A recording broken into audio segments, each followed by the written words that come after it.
নাজাবিন,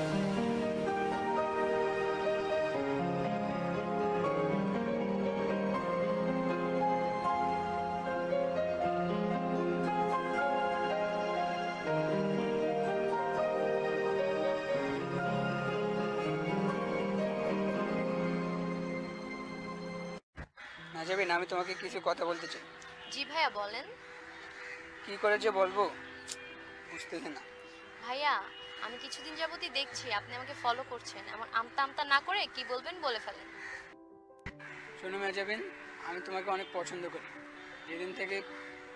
যেদিন তোমাকে আমি দেখছি ওই দিন থেকে আমার অনেক ভালো লাগছে তোমাকে। আজ মানে কি করে যে বলবো, কিন্তু আজ অনেক বুকে সাহস নিয়ে তোমাকে আমি এই কথাটা বলতে চাইতেছি। জি ভাইয়া বলেন।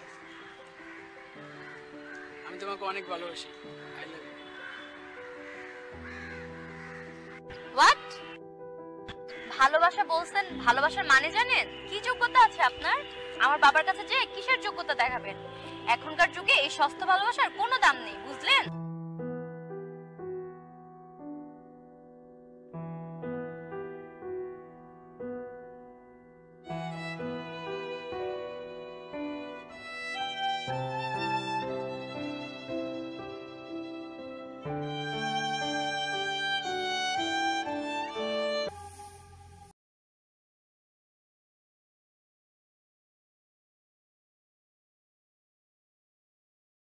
তো না বাসাটাই ঠিক।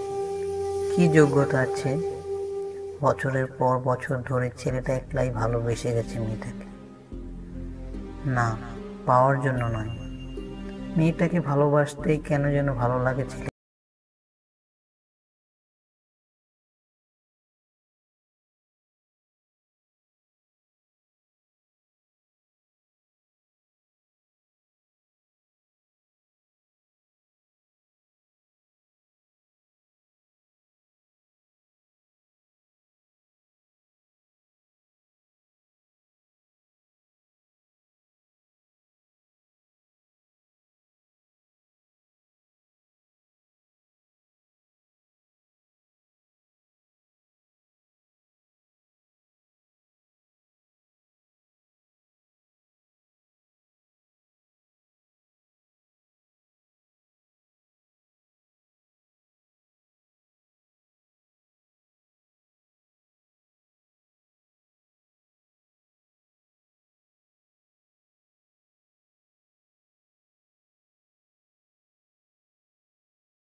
যেদিন মেয়েটাকে ভালোবাসার কথা বলেছিল, তারপর যতবারই মেয়েটার সামনে গিয়েছে ততবারই যোগ্যতার দোহাই দিয়েছে।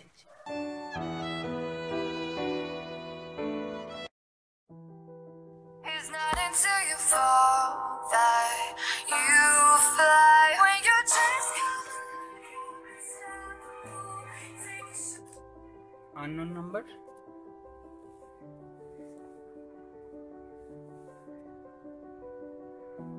হ্যালো, আসসালামু আলাইকুম। আমি মেহজাবিন। মেহজাবিন, কোনো সমস্যা? আমি কি আপনার সাথে দেখা করতে পারি? আজই? আজই। আচ্ছা, তুমি ওয়েট করো, আমি আসতেছি। জানেন কত কষ্ট করে আপনার নাম্বারটা জোগাড় করেছি? ও ভালো কথা, ফেসবুকে আসেন না কেন? এমনিতেই। আপনি কি আমার সাথে ভালোভাবে কথা বলবেন? তোমার সংসার কেমন চলছে? জানি না, কিন্তু এখন থেকে গুছিয়ে নিব। লাস্ট মেসেজটা করার পর আর তো ফেসবুকে আসেননি। জানেন আপনাকে কত মেসেজ দিয়েছি, একটাও তো সিন করেননি। তোমার তো বিয়ে হয়নি, মেসেজ সিন করে আমার বিয়ে হয়নি। মানে? মানে না, আমার বিয়ে হয়নি। ছেলেটা চরিত্রগত কিছু সমস্যা ছিল, তাই আব্বু বিয়েটা ভেঙে দিয়েছে।